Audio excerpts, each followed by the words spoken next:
Kwa hiyo amekuwa na uzoefu Yanga kucheza na timu kutoka kaskazini na sasa hivi anacheza tena na timu kutoka ukanda huo wa kaskazini. Tafsiri yake ni kwamba ukiangalia kama umeshacheza na timu hizo nyingi kutoka ukanda huo, timu inayokuja kutoka ukanda huo huwezi ukaingia na hofu hata kidogo sababu unawafahamu vizuri. Kipindi cha nyuma ilikuwa inawapa wakati mgumu kwa upande wa Yanga kuweza kuzimudu timu kutoka kaskazini. Na walikuwa wanapata wakati mgumu.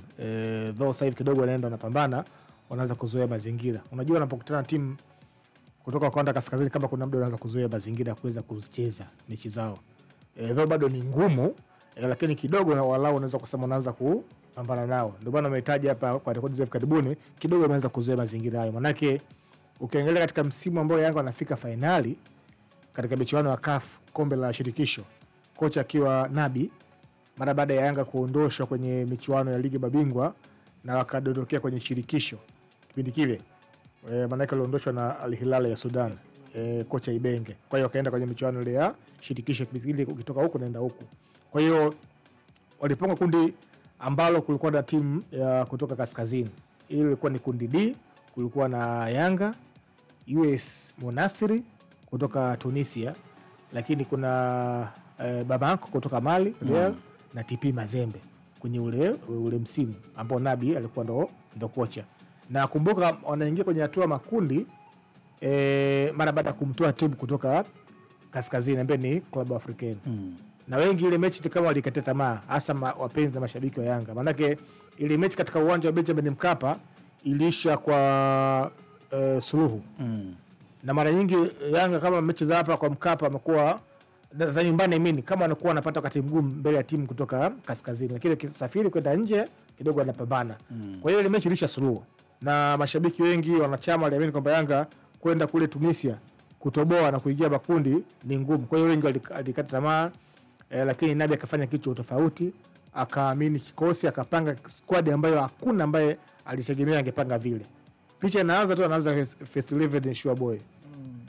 Kutoka sema hivi. Picha inaanza zikia naanzia benchi. Yaani kuna mazingira mengi ambayo watu wakashtuka imekuaje kocha anataka nini? Wakati anaambiwa afanye sabu akabadilisha jezi. Namba mbele aziziki. Sikina ile neti ile watu wamepagaa. Mechi mashabiki wengi wa Yanga walikatia tamaa. Na baadaye Yanga wakaenda kufanya makubwa katika ile mechi, wakapata ushindi wa goli 1-0. Stefan Aziziki anaingia kipindi cha pili, inapigwa pre assist na Sure Boy. Mayele Fisto anamsitia Aziziki, anapiga. Unajua Aziziki ana uwezo wa kupiga, anapiga kipa na ngana kwa ukoo, lakini akaingia ndani golini. Kwa hiyo alitoa timu ya kutoka kaskazini. Simba Oranga kuingia nao golini bwana, mpira ulipita golini. Si aliokoa lakini baada ya kasi leo. Au kama angeungangania angeenda nao. Si ndio alikaeka nao ndio. Hawa sema shehe. Ilikuwa limeshiba ile. Ilikuwa limeshiba. Mguu wa kulia wa kushoto ule mpira ulijaa vizuri. Anaokoa kidogo kuja kwenye ile funiko wapi mpaka kaingia golini kule. Kwa hiyo walipoingia makundi bado akapangwa na timu kutoka kaskazini. Maana hoja ni timu kutoka ukanda kaskazini. Walipangwa na US Monastir tena kutoka Tunisia. Lakini kwenye kundi hilo Yanga aliongoza kundi mbele ya timu kutoka kaskazini. Alikuwa na alama 13 yeye. Alikuwa 13 yeye na yule US Monastir yeye 13. Kwa hiyo aliongoza kundi mbele ya timu kutoka kaskazini. Na Bamako ndiye akawa nafasi ya 3 alama 5 na TP Mazembe nafasi ya mwisho alama 3. Kwa hiyo Yanga aliingia kwa kishindo kwenda katika hatua ile ya robo finali.